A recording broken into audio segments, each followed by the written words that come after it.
News Bharti सादर करत आहे बातमीनामा।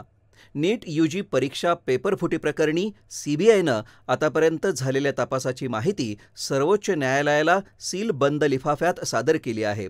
या प्रकरणी सर्वोच्च न्यायालयात 18 जुलै रोजी पुढील सुनावणी होणार आहे।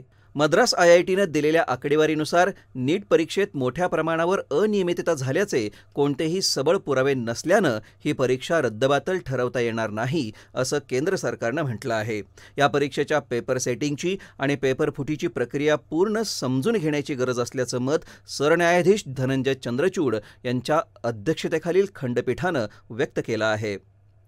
देशाला 2025 सालापर्यंत क्षयमुक्त करण्याच्या प्रयत्नात 18 वर्षांवरील सर्व व्यक्तींना क्षयरोगाची लस देण्याची मोहीम राज्यात राबवण्यात येईल, अशी माहिती सार्वजनिक आरोग्य मंत्री तानाजी सावंत यांनी काल विधानसभेत दिली।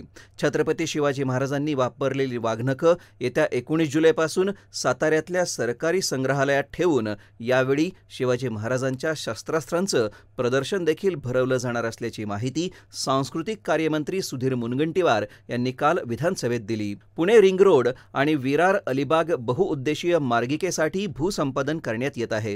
हे दोन्ही प्रकल्प राज्याच्या पायाभूत सोयीसुविधांमध्ये भर घालणारे आहेत। या प्रकल्पांच्या भूसंपादन सोबतच निविदा प्रक्रिया राबवण्यासाठी विशेष प्रकल्प म्हणून परवानगी घेण्यात आली आहे, अशी माहिती सार्वजनिक बांधकाम मंत्री दादा भुसे यांनी काल विधानसभेत लक्षवेधी सूचनेच्या उत्तरात दिली। विरार अलिबाग बहुउद्देशीय वाहतूक मार्गिका प्रकल्प आणि पुणे रिंग रोड कामाचे 70% भूसंपादन झाल्याशिवाय कंत्राटदाराला स्वीकृतीपत्र तसेच 90% भूसंपादन झाल्याशिवाय संबंधित कंत्राटदारास कार्यारंभ आदेश देण्यात येणार नाहीत, असंही त्यांनी सांगितलं। सौंदर्य प्रसाधनाच्या खोक्यातून गोव्यातील मद्य तस्करीचा प्रकार राज्य उत्पादन शुल्क विभागाच्या पुणे पथकानं काल उघडकीला आणला आहे। खेड शिवापूर भागात उत्पादन शुल्क विभागाच्या पथकाने कारवाई करून 1 कोटी रुपयांपेक्षा जास्त मुद्देमाल जप्त केला आहे। या प्रकरणी एका व्यक्तीला अटक करण्यात आली आहे। हा होता आजचा बातमीनामा। पुन्हा भेटूयात पुढील बातमीनाम्यात। तोपर्यंत नमस्कार।